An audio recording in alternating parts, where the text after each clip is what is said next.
nama saya Grizia Lutwika. Saya adalah seorang guru bahasa Inggris. Pada kesempatan ini, saya akan membawakan materi tentang narrative text.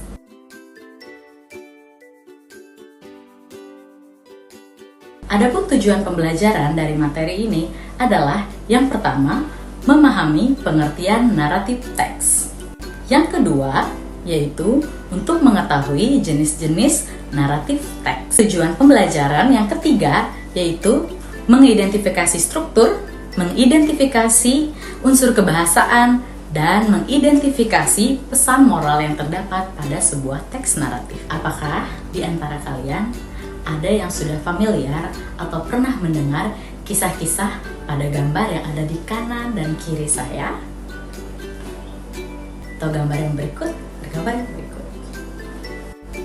Keempat cerita tersebut dapat digolongkan sebagai teks naratif.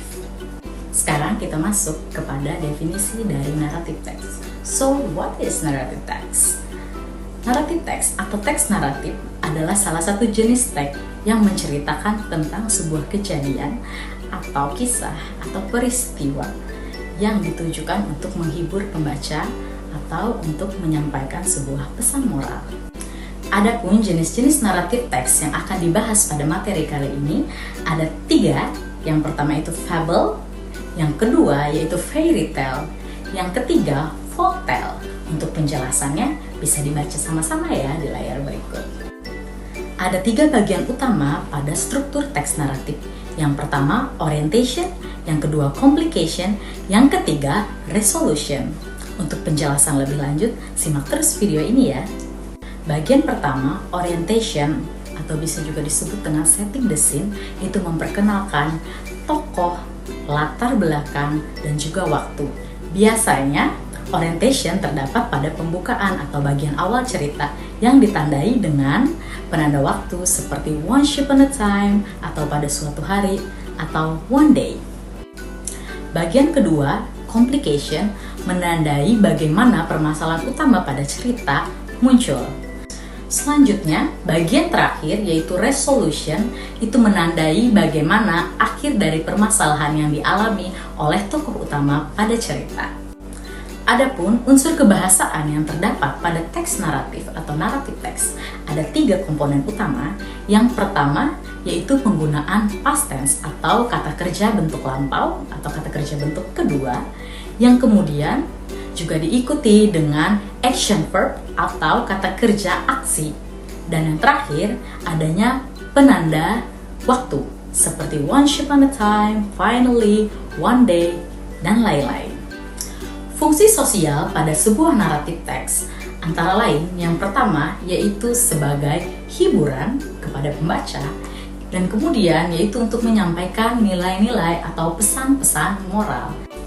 Berikut ini adalah salah satu contoh narrative text, yaitu tentang dongeng atau fairy tale Cinderella. Silahkan ambil waktu sejenak untuk membaca teks ini ya.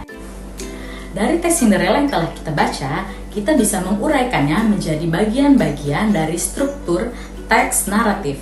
Yang pertama yaitu bagian orientation, di mana menceritakan tentang Cinderella yang tinggal bersama saudara tiri dan ibu tirinya. Kemudian bagian complication, di mana Cinderella menghadapi masalah yaitu dilarang untuk pergi ke pesta dansa. Dan yang ketiga yaitu bagian akhir atau resolution, di mana Cinderella akhirnya hidup bahagia bersama pangeran. Nah, kita semua telah mempelajari materi tentang narrative text. Sekarang saatnya untuk latihan. Silahkan ambil waktu untuk membaca satu bagian soal ini dan kemudian pikirkan jawaban yang tepat. Teks naratif untuk latihan berikut ini diambil dari folktale atau cerita rakyat Indonesia, yaitu Sang Kuryang. Silahkan ambil waktu untuk membaca teksnya, kemudian sama-sama kerjakan bagian latihan. Ada 5 soal dari teks Sang Kuryang untuk bahan latihan bersama. Pada bagian berikutnya, kalian akan dapat melihat kunci jawaban dari soal latihan tersebut. Semoga dapat membantu proses belajar kalian semua.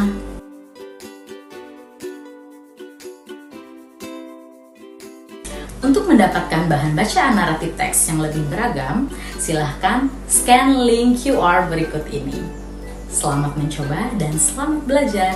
Terima kasih telah menyaksikan video pembelajaran ini. Sampai jumpa.